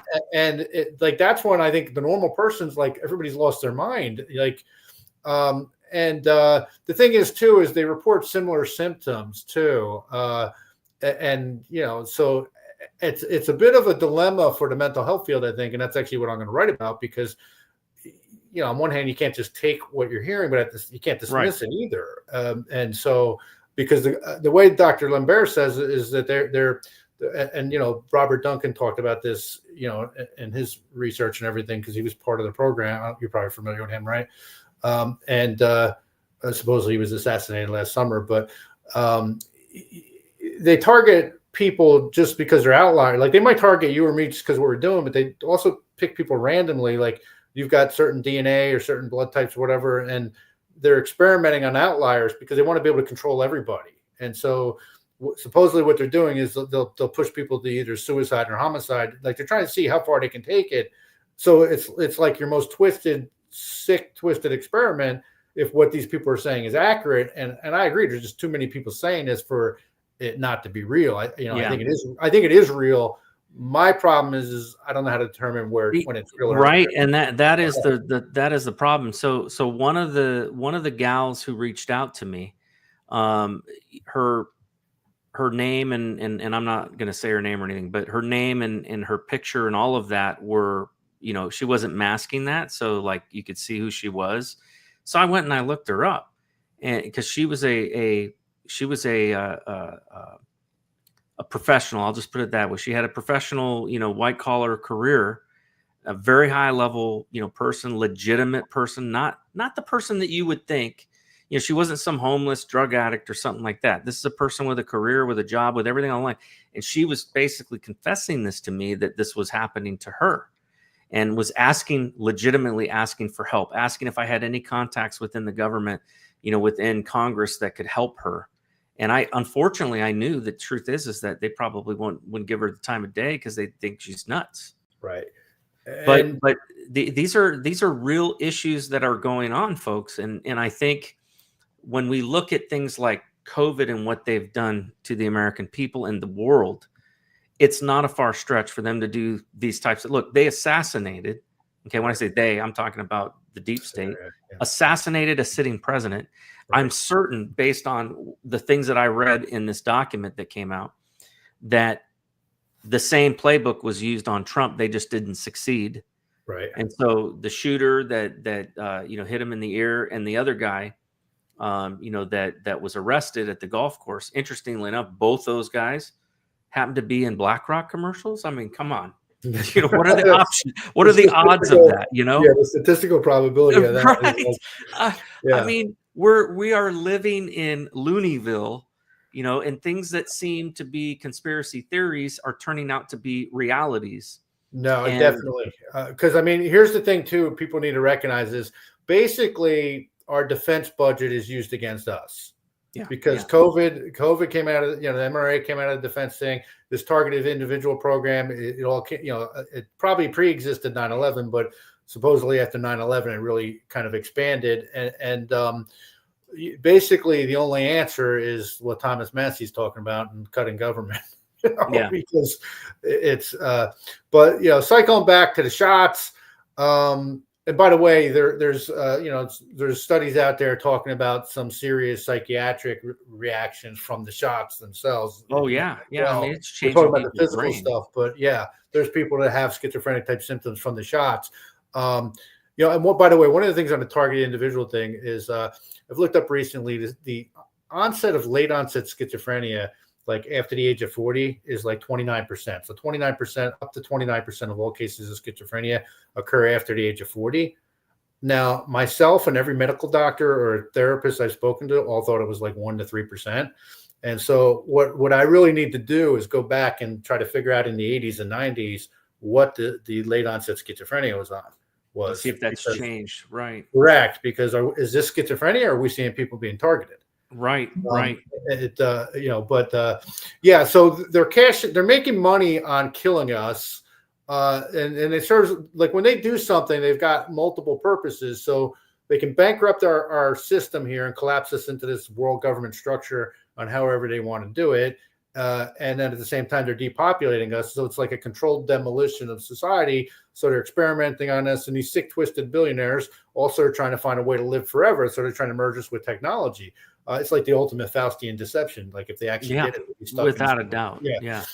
And so, and I know that sounds like off the wall, but if you look, that's what's actually occurring. And like, because they have multiple objectives when they do something, and that's why they never lose. Yeah. I've got a couple comments in the chat, and I want to address these because I think that it ties in to what we're talking about. So important to talk about. Anti-com girl, first she made a comment about back when I was talking about how these crazy socialists that were at the event protesting, and it's like they're going against what they should be standing for, and which shows you that there's something messed up in their head. And she brought up a very good point, and that was, I was trying to, there was another example I was trying to think of, and she nailed it. The left that are these supposed environmentalists that are lighting these Teslas on fire. It's like, did they not see the irony? These are the people that just 5 years ago were telling everybody needs to get rid of their gas guzzling car and they need to get a Tesla. And now they're burning down Tesla, which shows you that it's all about politics and not about actual environmentalism. But there's something else that she brought up, and I want to bring this comment up because I think this is very important. She said, grow your own food because they want to put vaccines in food now for those of us who refuse to take the jab. Now, I've got a theory about this, and I want to run this by you. So the evidence is showing that people are not, while they may have, there was a large amount of people that took the shot and quite a few that took, at least the booster, maybe 2 boosters. Nobody's going for, very few people are going for continued booster shots. Like they realized that this is just a scam. I don't think people realize just how nefarious it is. I think most people think it's just a scam to make money. And so they're like, I'm not doing it because it didn't help, and I've still got COVID. And I think that's one of the things that, because these drug companies invested a lot of money in this, and they're not seeing the profits that they want on the continued shots, right? I think they've transitioned now to an area where the government is less likely to interfere with, which is, in fact, the government has a lot more control and a lot, because people can say no, but animals can't, right? So I think they're going to make a huge push towards the food industry to force the vaccine to be given to all of our livestock. And I think that is one of the areas where they're going to really try to get us to ingest the vaccine through these livestock animals. But more importantly, if the goal ultimately is to kill us off, what better way to do that than to kill off our food supply? Because if it disrupts the immune system, imagine what's going to happen to animals when they have been injected with this stuff and their immune systems no longer work. And what's going to happen to us when we eat them? That's right. That's right. And so I'm really concerned about that. And oh yeah, and Harry Legg brings up another one of my other favorites, regular on here. He brings up another great point: lab grown meat. Bill Gates is a major investor in lab grown meats. Why do you think that is? He's buying up farmland and he's investing in lab grown meats. Why? Because he knows that their intent, I think the next step is they're going to wipe out our food supply, and then we will have to go buy his lab grown meat because there won't be any cattle left. Yeah, that's my prediction. Yeah, I mean, I think we got a lot of things at play here. I think they want to herd us all into 15-minute cities and that kind of thing too. I mean, it might be a little harder to do in West Virginia, but in other places, I think it's going to be a lot easier to do. So my question is, who's the president right now? Trump. Who controls Congress? Republicans. Okay, so we need to call them out on their bullshit. Excuse my language, but it's like this is happening not under Kamala Harris. This is happening under Republicans. And that's what makes me wonder, like when you talk about these people like doing this domestic terrorism with the Teslas and that kind of thing, it's like, is this all a psyop to get people? Like, do they have paid people doing this because then we have to polarize and just support everything that our side's doing? Because right now, a lot of bad things. You just mentioned some really bad stuff that is apparently happening while we have control. That's right. And so, and you know what? Those people are nuts. I'm not arguing that. But the question is are they paid to do it? Are they like, who's really behind? I'm going to tell you right now, I've organized people, volunteers years ago, and even recently with this whole ban the jab thing. It is not easy to organize volunteers. Yeah. How did they get people popping up all over the country like doing this? You can't do that unless you have a lot of money behind. If you have money, you can get people to do anything. But so I just look at that and I'm like, is that organic? Or and it could be because they've got people so irrational that the left that was supposed to be holistic, like in places like California, I thought they were like holistic and this and that. Next thing you know, they're like a big pharma operation. So it's all upside down. But I wonder about that. But my argument is this: is that right now Republicans have Congress, we have a Republican president, and we need to demand that they take action. And look, RFK Jr. has the power. Well, Trump does too, but okay, maybe he's not as astute as RFK Jr. is on this issue. But RFK Jr. has the power to stop the shots immediately. He's talking about food, and he's talking about Fruit Loops. Okay, yeah, the food should be healthier. I'm not arguing that, but so I don't know. I'm very well. We don't know. We don't know what is being said behind the scenes, and that's the problem. Is Well, he has the power to do unilaterally. He could do it unilaterally under the PrEP Act. He needs to do it. I should do it. I would do it. I mean, Here's another thing too. This is another very good point. Yeah. My kudos to Harry Legg for pointing this out. Our government wiped out the buffalo to starve the Indians. Right. They've already done it before. Yeah. So what will they do to us? Because they don't see us as like, they don't look at it like the consent of the governed. No. In fact, even here in Florida, in my case, part of me is thinking like they don't want me telling them to stop the shot. They want to, if they were going to do it, they would do it on their own. They don't want like citizens actually telling them to do their job because we're just like, plebeians, we're serfs. We're not, they don't look at us like the people they answer to. We're just like the cattle. Yeah. So I could definitely, that's a good point. And I do think they're going after the food supply. And I think they do little trial runs on this stuff. And they do these, I talked to lawyer Lisa from Canada a while back, and she was going through on a PowerPoint, like some of these game simulations they do, like you're saying, how they did the prior one with COVID and everything. Yep. And some of it has to do with famine and that kind of thing. Sure. And let's face it. All right. So maybe in West Virginia is a little different than a lot of places, but most of the country, we don't have the resources to start growing our own food. If you're on a half acre or quarter acre lot, it's not like you're going to even be able to have a sustenance farm. So we're dependent on that grocery store. And so if they shut down that food supply, you'd have anarchy real quick. Yeah.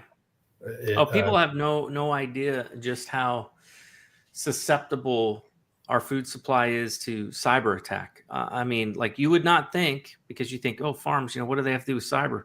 And everything is run on computers now, even farms, like the big corporate farms, all of their machines are using like GPS and using machine control, all of that. Everything's tied into the internet. Do you remember the farm? This was, I think, a year or 2 years ago, it might have been. There was that farm, I think it was, might have been down in Texas or something, that had all those cattle that ended up burning. The whole farm burned down, and I think there was like, thousands of cattle that were killed. It was a dairy farm. I did an investigation into that just on my own, a journalistic investigation, because I was curious, because as a cybersecurity expert, I was curious, was there any cyber involved? It burned down, you said? Yes. Okay. Yeah, it burned down to the ground. That killed, I think, like 1,800 head of cattle or something like that. Wow. Dairy farm. So I looked to see if there was anything about cyber involving, this farm, because they didn't talk about any of that in the news. And I looked up the farm, and there was an article about the farm the year before that was like an expose on, modern technology. It was a dairy farm that was also a food producer. So they made like chocolate milk and cheese and all kinds of other processed, foods out of the milk products that they were developing there.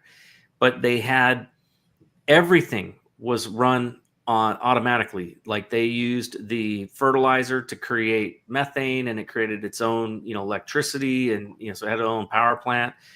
Everything was run off of that. They had automatic robots that went behind the cattle and scooped up their poop and took it over to the machine that turned it into fuel. All of this stuff, and I'm looking at this, and this article, like as a cyber professional, somebody who's actually worked with NSA on protecting our national critical infrastructure, I can tell you all the information that I would have needed to hack into that farm was right there in the article.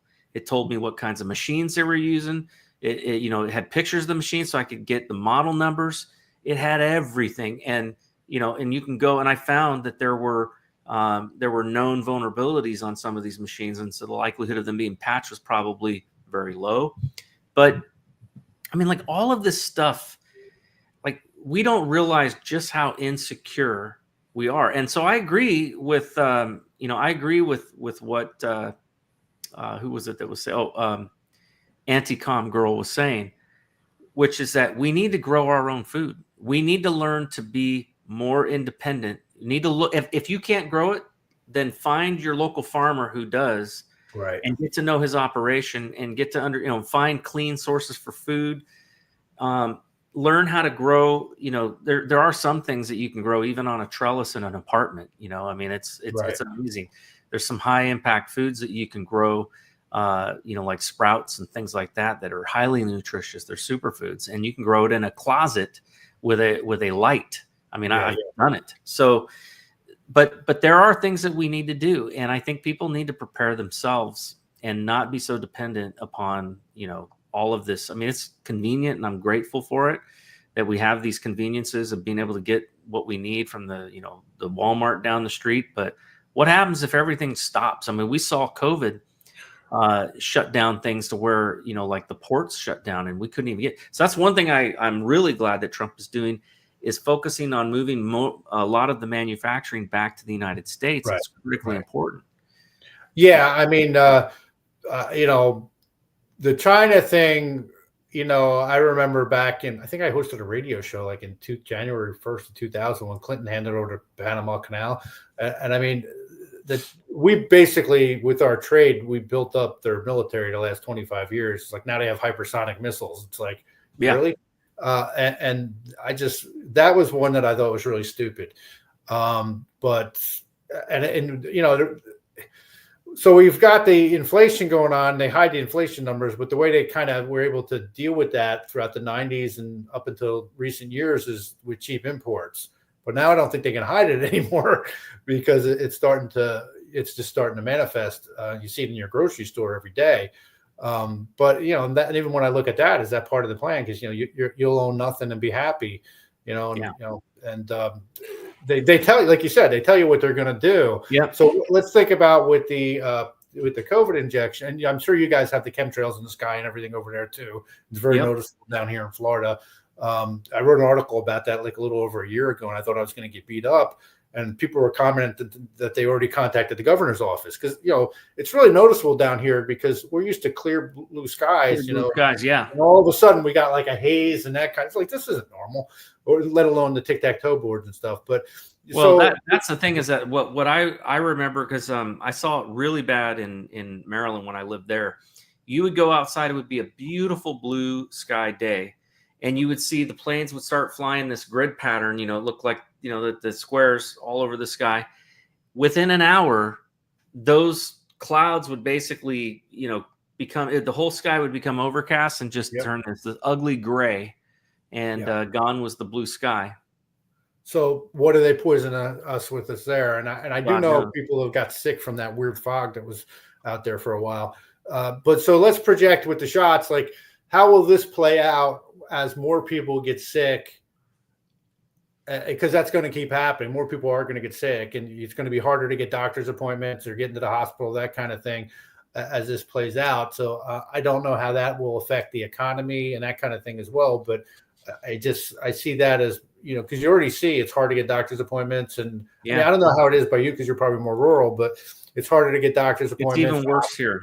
Is it really? Okay. Yeah, because it's rural, and because I think because the market is we're the poorest state in the union. So right. So if you'd rather not be here, where they can make more money just across the border in Maryland. So that's a problem for us. But in some sense, I'm at the point now where it's like, do I even trust doctors?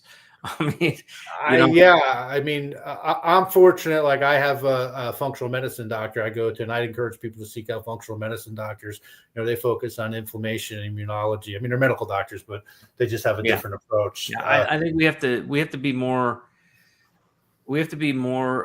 engaged, not just in politics, not just in our communities, not just with this kind of stuff, but that we're talking about here, but also even with things like our doctors. You need to know who it is that's advising you. You wouldn't go and get a bad haircut from somebody that, if all of their people coming out of the hair salon, right, they're had half shaved heads, right? Well, right. I think we need to look what happened to me. Right. Yeah, we got to do our due diligence and make sure that these people, are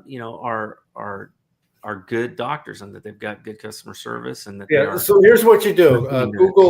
Google 5.36 Pfizer post-cumulative analysis. Like that was that early report that they had that showed like the 1,223 people dying, and they had like 42,000 adverse cases and like 150,000 adverse incidents.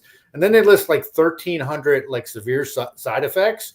Yeah. Print that out and go to your doctor and say, why didn't you tell me about this? Yeah.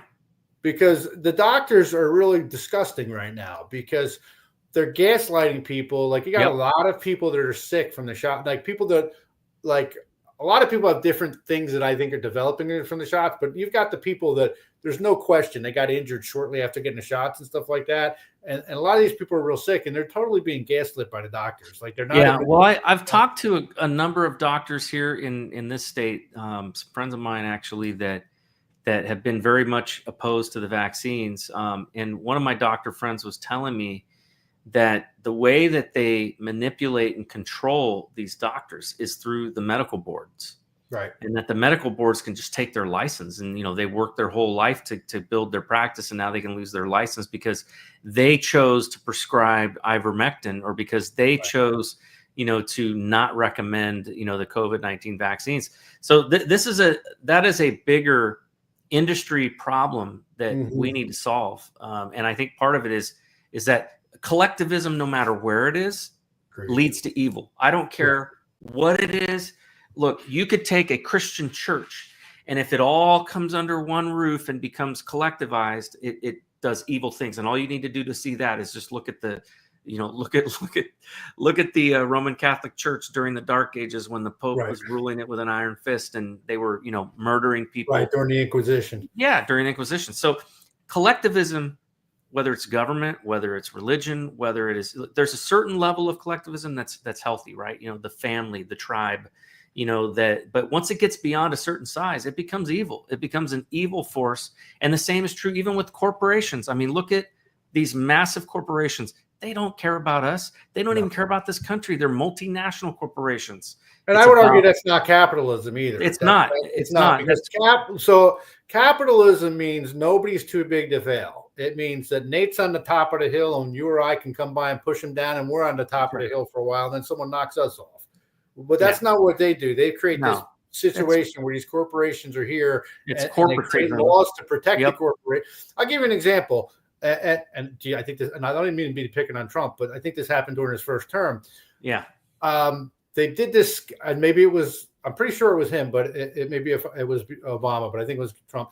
Amazon did this. They did like a bait and switch. It's almost like the Creature from Jekyll Island, where the bankers had their paid congressmen come out. That's a good book, by the way. If you guys have not read that, read that. Yeah, it's a classic. You got to read that. But like they had the paid members of Congress come out against the Federal Reserve Act, and so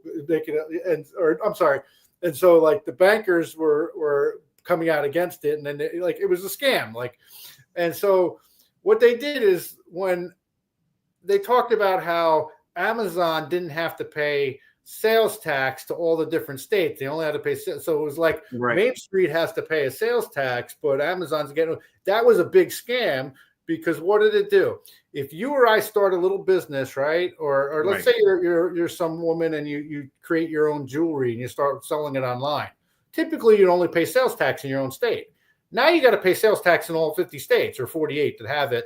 And so that means you got to have a whole counting thing. You get software to do. It's a whole big project. So what are you left to do? Now you have to sell it through Amazon. So that was a way for Amazon to get rid of pretty much most of their online competition. So you have to sell through Amazon. You follow what I'm saying? Like in the past, somebody starts a business, you start selling it online. Like before this happened, it was pretty easy. You just paid sales tax in your state. Yeah. You ship the items and what have you.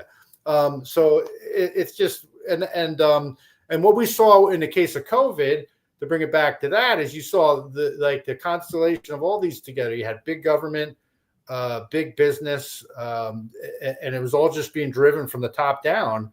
And so again, when everybody's saying the same thing, it means they're all lying and or not thinking. Yeah. And so when you look at the mind of the psychopathic authoritarianism, that's like somebody who's real obsessive compulsive, but they want to run your economy. They want to run your life. These people stay up at night worrying about overpopulation. They're twisted, so they're killing us. Yep. Well, I can't remember the name of the what was it? The bill that was signed by. Before I forget, I got to show you my flip phone. Nice. This is my you and Bill Benny cyber security phone. You know what? And I got to tell you, there's some truth to that. You and Bill Benny would get along great because he has a flip phone as well. And I remember when I'd asked him, I said, "Hey, do you have Signal?" And he goes, "No, I don't have a smartphone." And I go, "Really?" And he goes, "No." He goes, "I want them to know what I'm saying about them." Yeah, this is good because I can hear them, they can hear me. Hey, talk into the microphone. You don't have to do that with me. Yep.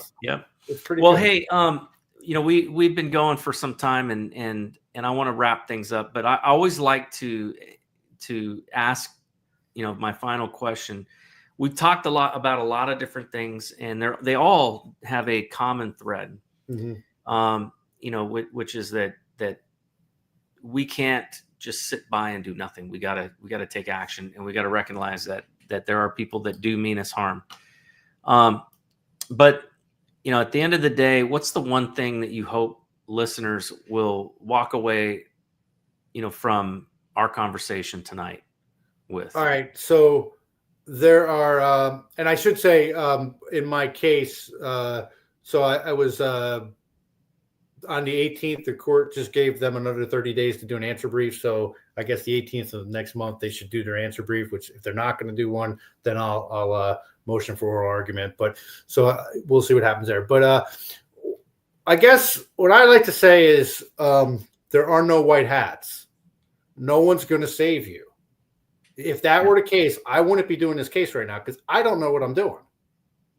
But I'm doing more than other people are doing.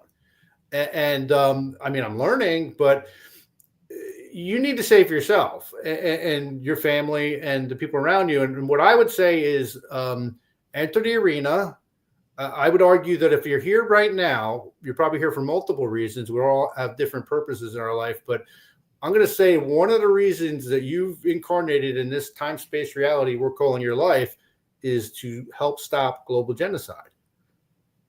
I could be wrong, but I think that's part of why you're here. And I think that doesn't mean you have to do something grand, but in your neck of the woods, take action, whether it means filing a case or getting involved locally, holding your elected officials to the fire or what have you. Just get involved, be aggressive. I don't mean crazy, but I mean assertive, because they're not going to stop unless we stop them. Yeah, definitely. We've got to take action, folks. And I agree with your assessment. There are no white hats. Look, there's a lot of people that have bought into the hopium that, there's this secret force of people that's working behind the scenes, and they're bringing people to trial and executing. No, that's all a bunch of crap. That is a psyop if there ever was one. Yeah. The fact is that they want us to sit on our butts and not do anything and just be sheeple. The fact is, though, we can do something, and it means that we need to get engaged. And whether that is, and it's going to be different for each person.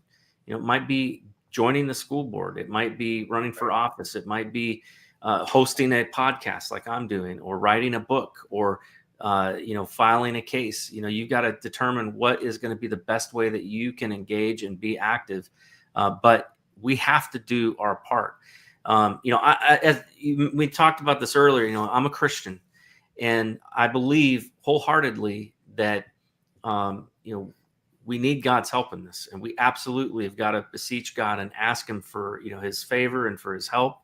But it also says in the scriptures that faith without works is dead. If we just sit on our butt, expect God to save us, and we don't do anything of our own action, we're fools. At the same regards, if we do everything that we can and we don't seek for God's help in his opening certain doors and closing others, and protecting us along the way, we're also fools. Our founders understood that. They called it providence. We need help from on high, but at the same time, we've got to do our part.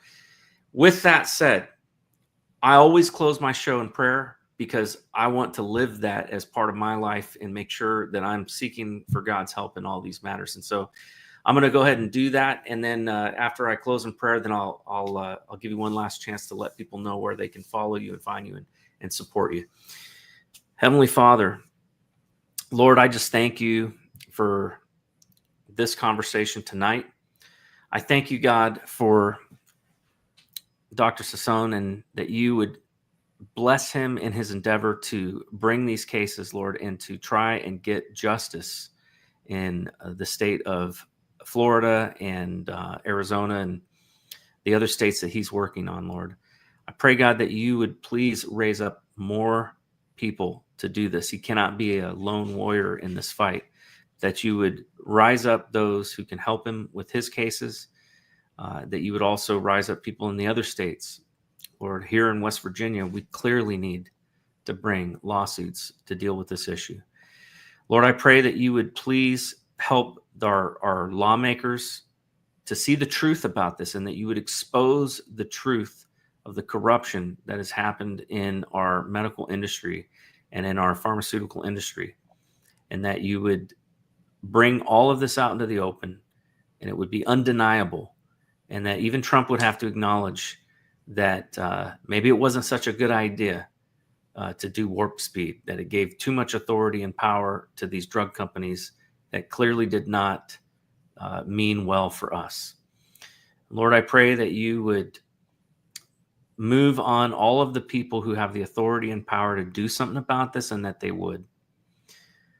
Lord, I pray for all those that are suffering now because of the actions of these companies and the actions of our government, Lord, whether it was the federal or the state and local. Lord, I pray that you would bring justice for those people. And I pray that you would help this never again to ever happen in our country. Wake up those that are lost, that are under some sort of delusion. I pray that you would bring their minds around so they can see what they've become, so they can see how they're denying their own logic, And I pray that you would help them to change and to want to seek change. God, I pray for our nation. Please do not let it go the way of Rome. Lord, I pray that you would help us to continue to be a beacon of light in this world, and that America would once again rise to be a great nation and a great example to other nations of freedom and liberty, not tyranny and collectivism. Lord, we just pray for our leaders, and we pray for the courts. We pray for the judges, Lord, that you would give them wisdom. And if they are corrupt, remove them, God. If they are righteous, then help them to see the truth and be involved in these cases. We ask all these things in Jesus' name. Amen. Well, Doctor, where can people follow you? Are you on social media? Yeah, my Substack's josephsansone.substack.com, josephsansone.substack.com, and on X, I'm at PhD Sansone. I'm on Substack more, and I updated my case there as well. Great. That's great. And then also, folks, don't forget to like and subscribe to this channel. Make sure and retweet. If you like the show and you like the content we're talking about, retweet it. Let people know. Put it out there so people can see this and can find out about this case. This is the only way that happens, is if you guys go out there and you like and subscribe and retweet the show. It brings it up, in the top, and allows other people to see it. That's the algorithm we're fighting against every day. So need your help with that. Also, there was one question in the chat I wanted to acknowledge here, and I want to thank everybody. Listen, there's a lot of folks over on Foxhole, and I apologize. I had to shut down. I had a window open for Foxhole, and it was causing bandwidth problems, and so I had to shut it down. So I wasn't able to see your chat. I do see X and Rumble and YouTube and Facebook will show up in StreamYard, so I get to see that. But unfortunately, I have to have a separate window open to see what's happening in Foxhole or on pill.net. So I apologize if I didn't get your questions tonight, but hopefully we won't have this problem. I think there might have been some issues with bandwidth tonight. But I had a question here. It said, can you please put that reference about the adverse events list and numbers in the chat? Do you have that reference? Which one are we talking about? The VAERS? Maybe. Or do they mean the post-cumulative analysis, the 5.36, like the adverse reactions? Yeah, it might be that. I'm not sure.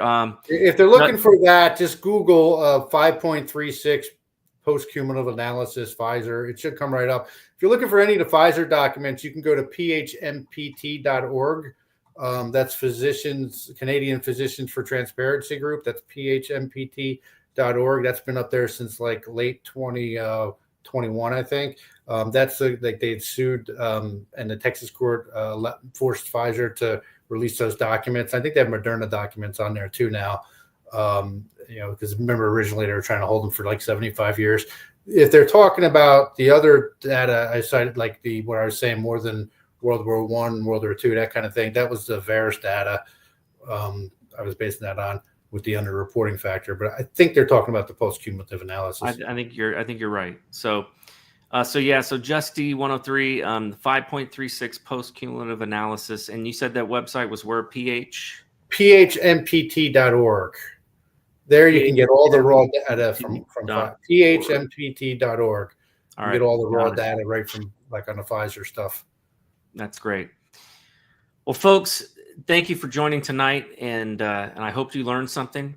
We did a 2-hour show. We have about 2,000 people actually on the show live right now watching, which is pretty great. We do time. So, Dr. Sansone, we went that long. Sorry, was I rambling? No, that was a great conversation. That's why I asked at the beginning if you've got the time to go a little extra, because this topic, I mean, we had over 2,000 people live watching the show, and a lot of engagement in the chat. Unfortunately, I couldn't see what was going on in the Foxhole, but I'm sure there was a lot of activity there too. But thank you all of you who were in the chat, and we're very engaged. Appreciate you guys. Your questions were really great questions, and this is what makes the show great is the fact that you guys are not just getting on and not commenting, but you are asking great questions. So stay engaged, folks. This only works if we actually do our part. And I would suggest to you, if you don't know where to start, pray about it. Ask God where you can get engaged. Ask him where you can to open a door for you, and I guarantee you one will come. And when it does, jump right in with both feet. Don't hesitate. With that, have a great night. God bless you, and God bless America. Have a night. Raise some cane. You gotta raise some cane.